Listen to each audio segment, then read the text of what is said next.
शरबत गैस मैदा। दोस्तों अक्सर मैदा जो मरीज है मैदे के वो बहुत ज़्यादा है। अक्सर औकात महंगे सिरप मेडिकल स्टोर से लाते हैं, इस्तेमाल करते हैं, फिर जाके हमारी जो रोटी है जो खाया पिया हजम होता है। तो आज मैं मैदे का एक बेहतरीन और मुजरब शरबत बनाने का तरीका, बनाने का नुस्खा लेकर आया हूं, जिसको अगर आप घर में बनाकर रख लें तो आपको बाहर के महंगे शरबत लाने की जरूरत नहीं पड़ेगी। मैदे का जो सिरप है आप उसको घर में बना सकते हैं और अल्हम्दुलिल्लाह मैंने अपने क्लिनिक पर इसको बनाकर इस्तेमाल करवाया है, बहुत अच्छे रिजल्ट मिले हैं। मैदे के सिरप के लिए जो नुस्खा आज मैं आप लोगों की खिदमत में पेश करूंगा, ये बहुत जबरदस्त और मुजरब सा नुस्खा है।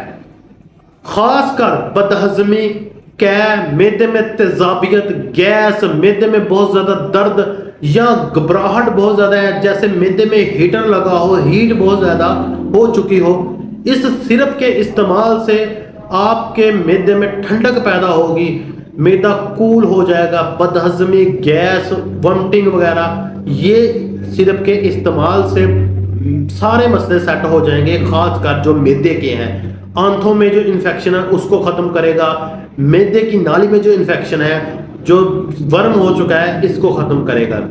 तो सबसे पहले आप मैदे के सिरप का नुस्खा नोट कर लें। नुना खुश्क 250 ग्राम, कमून अबीज 250 ग्राम, तुख्मे शबत 250 ग्राम, जंजबीर 250 ग्राम, कशनीज खुश्क 100 ग्राम, बादियान 100 ग्राम, सना मक्की 100 ग्राम, चीनी 5 किलो, 7 पुदीना आधा माशा, 7 अजवाइन आधा माशा। सब अद्वियात सवाए 7 पुदीना और 7 अजवाइन के आपने 7 किलो पानी में आपने तमाम चीजों को भिगो कर रख देना है 12 घंटे। 12 घंटे के बाद आपने पानी को हल्की आंच में पकाना है। जब ये 7 किलो पानी 5 किलो रह जाए, फिर आपने इसको छान कर इसमें 5 किलो चीनी इस्तेमाल करनी है।